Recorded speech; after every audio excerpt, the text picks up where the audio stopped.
Hello students, now let us discuss how to solve problem set 3. We have already discussed question number 1 in the last video. Now let us start from question number 2. Line L touches a circle with center O at point P. If radius of the circle is 9 cm, answer the following. सर्कलची radius 9 cm दिली आहे. मग आपण OP join करूया आणि OP ही radius होणार आहे आणि म्हणून पहिला जो क्वेश्चन्स विचारलेला आहे what is distance OP. So distance OP is 9 cm because OP is nothing but radius. If distance OQ is equal to 8 cm, where does the point Q lie. OQ 8 आहे म्हणजे रेडियसपेक्षा लहान आहे ते डिस्टन्स आणि म्हणून Q हा point सर्कलच्या इंटेरियरमध्ये असेल. So point Q lies in the interior of the circle. If distance OR equal to 15 cm, इथे जुन्या पुस्तकात PQ झालेले त्याचं करेक्शन करून घ्या, OR करा PQ ऐवजी. Distance OR equal to 15 cm. How many locations of point R line on line L. आरचे लोकेशन्स किती असतील. डिस्टन्स OR 15 cm दिलं आहे म्हणजे O पासून आरपर्यंतचं डिस्टन्स जे आहे ते रेडियसपेक्षा मोठं आहे म्हणजे तो पॉईंट सर्कलच्या एक्सटेरियरमध्ये असेल. मग त्याचं लोकेशन दोन ठिकाणी असू शकतं. एकतर तो इकडं OPच्या लेफ्ट साईडला असू शकतो किंवा OPच्या राईट साईडला असू शकतो. म्हणजे इकडे R म्हटलं तर इकडे R' आपण म्हणू शकतो. At what distance will each of them be from point P. P पासून किती डिस्टन्सवर असेल तो. मग त्याच्यासाठी आपल्याला ट्रायंगल OPR हा राईट अँगल ट्रायंगल मिळतो because tangents is radius is perpendicular to tangent. मग इथं पायथागोरस थेरम तुम्ही वापरला तर OP² + PR² equal to OR². त्याच्यात व्हॅल्यूज ठेवल्या की तुम्हाला PR मिळेल 12 cm. Next question number 3. In figure M is the center of circle and say KL is tangent segment. KL he tangent segment दिलेली आहे. If MK is equal to 12, KL is equal to 6√3. Find radius of the circle. आता इथे सर्कलची radius काढण्यासाठी परत तुम्ही radius is perpendicular to tangent म्हणजे हा right angle triangle मिळेल MLK. इथे पायथागोरस थेरम वापरा. ML² + LK² equal to MK² आणि व्हॅल्यू सबस्टिट्यूट केल्या की तुम्हाला ML जी मिळेल ती ML म्हणजेच रेडियस मिळणार आहे आणि या MLची व्हॅल्यू तुम्हाला मिळेल 6. आता ML 6 मिळाली की ML ही या MKच्या हाफ आहे. मग इथे क्वेश्चन विचारला आहे measures of angle K and angle M. मग Kचं मेजर किती येईल तर हे जर 6 मिळालं आपल्याला ही लेंथ तर तिच्या अपोजिट अँगल म्हणजे आपल्याला 30 डिग्री मिळणार आहे. हा 90 आहे. हा रिमेनिंग अँगल म्हणजेच अँगल M 60 डिग्री मिळेल. Question number 4. In figure 3.84, O is the center of the circle. Seg AB, seg AC are tangent segments. Radius of the circle is R. आपण OB आणि OC join केलं तर हे radius होतील. ते R ने denote केले. Length AB is also equal to R. Prove that quadrilateral ABOC is a square. हा स्क्वेअर प्रूव्ह करायचा आहे. आता AB R असेल तर AC पण R येईल because tangent segments are congruent आणि रेडियस R आहे म्हणून OB आणि OC R येईल. बट OB रेडियस आहे आणि AB टँजंट आहे. सो अँगल B हा जो OBA आहे 90 डिग्री मिळेल. त्याचप्रमाणे अँगल OCA सुद्धा 90 डिग्री मिळेल. क्वाड्रिलॅटरल ABOC मध्ये length of each side is equal to R म्हणजे ऑल साईड्स इक्वल आल्या. ऑल साईड्स इक्वल म्हणजे तो रोम्बस होईल आणि जर रोम्बस हा एक अँगल 90 डिग्री असेल तर तो स्क्वेअर होतो. म्हणजे आधी आपण दाखवणार की हा रोम्बस आहे त्याचा एक अँगल 90 डिग्री दाखवणार. Angle ABO equal to 90 degree and therefore it is a square. Question number 5. Quadrilateral ABCD is a parallelogram. हा पॅरलेलोग्राम दिलेला आहे. It circumscribes the circle with centre T. Circumscribe म्हणजे सर्कल त्याच्या साईडला टच करतं सगळ्या बाजूला म्हणजे सर्कलच्या बाजूने हा क्वाड्रिलॅटरल आहे आणि त्या सर्कलचं सेंटर T आहे. Point EFGH are touching points. हे बघा हे 4 टचिंग पॉईंट्स दिलेले आहेत. If AE is equal to 4.5 ही लेंथ आपल्याला दिलेली आहे 4.5. Then EB is equal to 5.5. Find AD. तर AD फाइंड करायची आपल्याला. मग जर AE 4.5 असेल तर AH सुद्धा 4.5 असेल कारण टँजंट सेगमेंट इक्वल असतात त्याच एकाच पॉईंटमधून काढलेल्या. त्याचप्रमाणे BE 5.5 आहे म्हणून BF सुद्धा 5.5 असेल. आपण DH मानूया. DH असेल तर DG सुद्धा x असणार आहे. आता टोटल AB जर आपण बघितली तर 4.5 प्लस 5.5 म्हणजे 10 येणार आहे. आणि हा पॅरलेलोग्राम असल्यामुळे AB is equal to DC येईल, म्हणजे DC सुद्धा 10 येईल.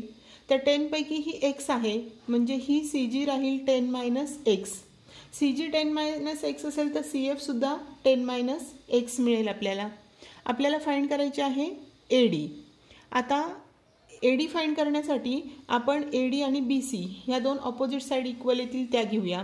AD is equal to BC आहे, पण AD म्हणजेच 4.5 प्लस x ही घेतली आणि BC म्हणजेच 5.5 प्लस 10 मायनस x. आणि मग हे इक्वेशन सॉल्व केलं तुम्ही कसं करता येईल सॉल्व. हा मायनस x इकडे येऊन प्लस होईल, x प्लस x 2x होईल, 4.5 इकडे जाऊन मायनस होईल. हे 15.5 मधून तो मायनस केला की आपल्याला मिळेल 11. 2x is equal to 11. हा 2 इकडे जाऊन डिवाइड होईल, x इज इक्वल टू 5.5 मिळेल. हा 5.5 मिळाला की AD फाइंड करायची आपल्याला. मग AD म्हणजेच 4.5 प्लस 5.5 म्हणजे ती मिळेल आपल्याला 10. Next in figure 3.86 circle with centre M touches the circle with centre N at point T. बघा हे circle with centre M touches the circle with centre N at point T. हे दोन internally touching circles आहेत. Radius RM touches the smaller circle at S. बघा RM ही radius smaller सर्कलला S मध्ये touch करते. Radii of circles are 9 centimetre and 2.5 centimetre. या मोठ्या सर्कलची रेडियस म्हणजे ही 9 सेंटीमीटर आपल्याला दिलेली आहे आणि ह्या स्मॉलर सर्कलची रेडियस आपल्याला 2.5 दिली आहे. त्यासाठी आपण हा TM जॉईन करूया आणि NS जॉईन करूया. N हे सेंटर असल्यामुळे NS ही रेडियस होईल आणि radius is perpendicular to tangent आणि म्हणून हा अँगल आपल्याला 90 डिग्री मिळेल. Find the answers of the following questions, hence find the ratio MS is to SR. First, find the length of segment MT. आता MT ही सुद्धा radius आहे आणि ही MR पण रेडियस आहे, ती 9 सेंटीमीटर दिली आहे. So MT is also 9 centimetre. Find the length of सेग MN. आता MN फाइंड करण्यासाठी या स्मॉलर सर्कलची रेडियस आहे 2.5. टोटल MT 9 आहे. 9 मधून 2.5 गेले की MN आपल्याला मिळेल 6.5 centimetre. Third, find the measure of angle NSM. NSM tangent is perpendicular to radius म्हणजे NSM हा अँगल आपल्याला 90 डिग्री मिळेल. आता आपल्याला MS इज टू SR हा रेशिओ फाइंड करायचा आहे. त्यासाठी आपण right angle triangle NSM consider करू. त्याच्यामध्ये पायथागोरस थेरम वापरला आपण तर MS square plus SN square is equal to MN square आपल्याला मिळेल. त्याच्यावरून MS square is equal to काय मिळेल, हा SN स्क्वेअर मायनस होईल इकडे जाऊन MN square minus SN square. याच्यात व्हॅल्यू सबस्टिट्यूट केल्या आणि सॉल्व केलं की आपल्याला MS मिळतो 6. आता MS जर 6 मिळाला तर हा टोटल 9 आहे म्हणजे हा 3 मिळेल, SR 3 मिळेल. मग MS अपॉन SR हा रेशो फाइंड करायचा आहे आपल्याला म्हणजे 6/3. 3 1 जा 3, 3 2 जा 6 म्हणजे हा रेशो येईल 2:1. Question number 7. In the adjoining figure, circles with center X and Y touch each other at point Z. A secant passing through Z intersects the circle at points A and B respectively. Prove that radius XA is parallel to radius YB. या दोन radius parallel आहेत असं prove करायचं आहे आणि त्याच्यासाठी आपल्याला proof दिलेला आहे. आपल्याला फिल इन द ब्लँक्स करायच्यात. कन्स्ट्रक्शन काय करायला सांगितलं आहे, ड्रॉ सेगमेंट्स XZ.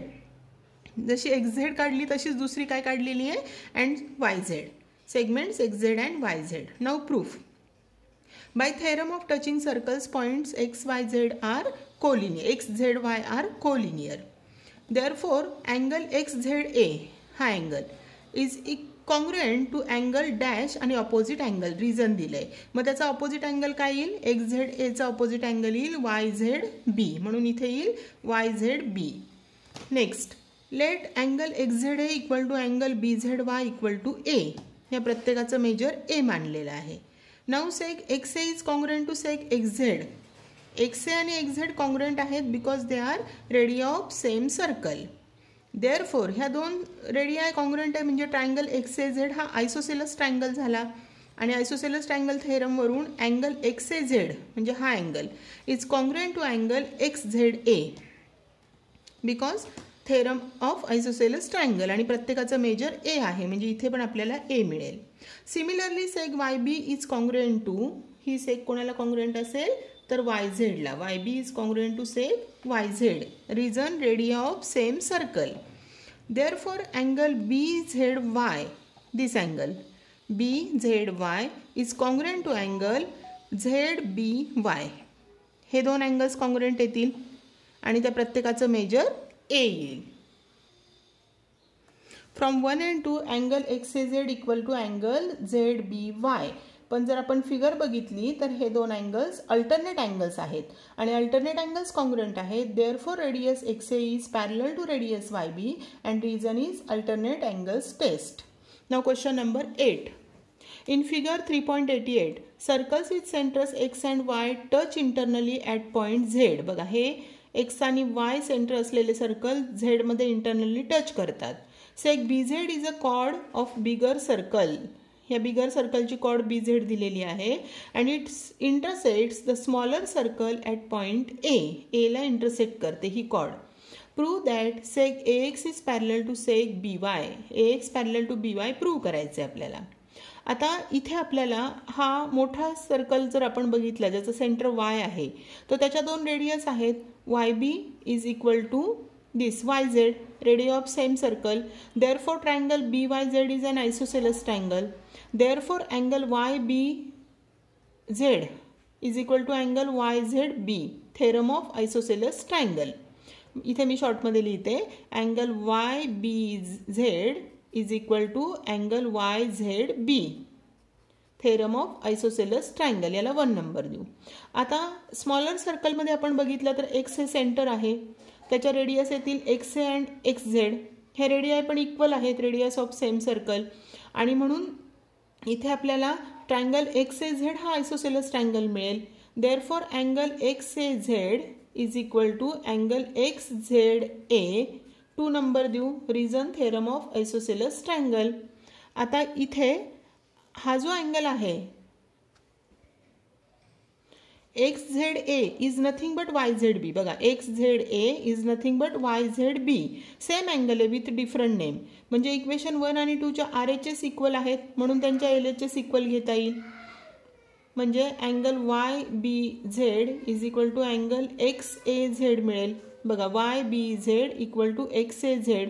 पण हे दोन अँगल जर आपण बघितले तर सेक AX आणि सेक BY यांच्या ट्रान्सव्हर्सल BZ मुळे होणारे हे करस्पॉन्डिंग अँगल्स आहेत आणि करस्पॉन्डिंग अँगल्स इक्वल मिळाले आणि म्हणून seg AX is parallel to seg BI.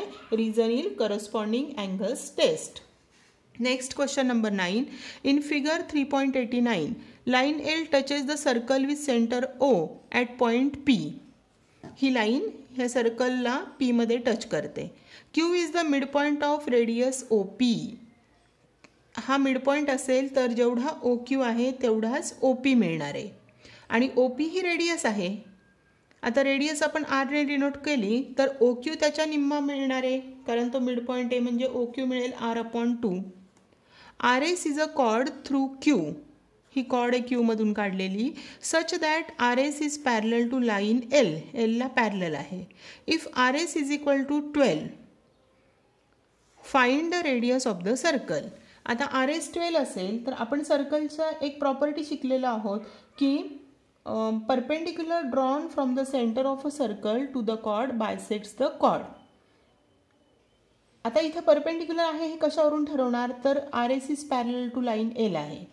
OP ही रेडियस आहे. Radius is perpendicular to tangent म्हणजे आधी आपल्याला हा अँगल P 90 डिग्री मिळेल आणि हा जो अँगल OQS आणि हा अँगल सपोज इथे आपण T नाव दिलं तर हा अँगल OQS आणि अँगल QPT हे करस्पॉन्डिंग अँगल्स आहेत आणि ते इक्वल असतात. हा 90 आहे म्हणून हा सुद्धा 90 डिग्री मिळेल. आता हा 90 डिग्री मिळाल्यानंतर आपण OS जॉईन केली की ती रेडियस होणार आहे. आता हा 90 मिळाल्यानंतर perpendicular drawn from the centre of a circle to the chord bisects the chord ही प्रॉपर्टी वापरली तर OQ हा RSच्या QS हा RSच्या हाफ येईल म्हणजे RSच्या हाफ म्हणजे 6 होईल कारण RS 12 आहे. मग ही R/2 आहे ही लेंथ OQ त्यानंतर QS 6 आहे आणि OS रेडियस आहे म्हणून ती R मानली, तर आपल्याला रेडियस विचारलेली आहे. मग ट्रायंगल OQS मध्ये आपण पायथागोरस थेरम वापरला तर OQ square plus OS square is equal to OQ square plus QS square is equal to OS square. मग याच्यामध्ये किमती ठेवल्या. OQची व्हॅल्यू आहे R/2, त्याचा स्क्वेअर केला तर R²/4 प्लस QS आहे 6चा स्क्वेअर केला 36 is equal to OS R आहे म्हणून R². आणि हे इक्वेशन तुम्ही सॉल्व केलं की तुम्हाला Rची व्हॅल्यू मिळेल 4√3. So radius of the circle is 4√3.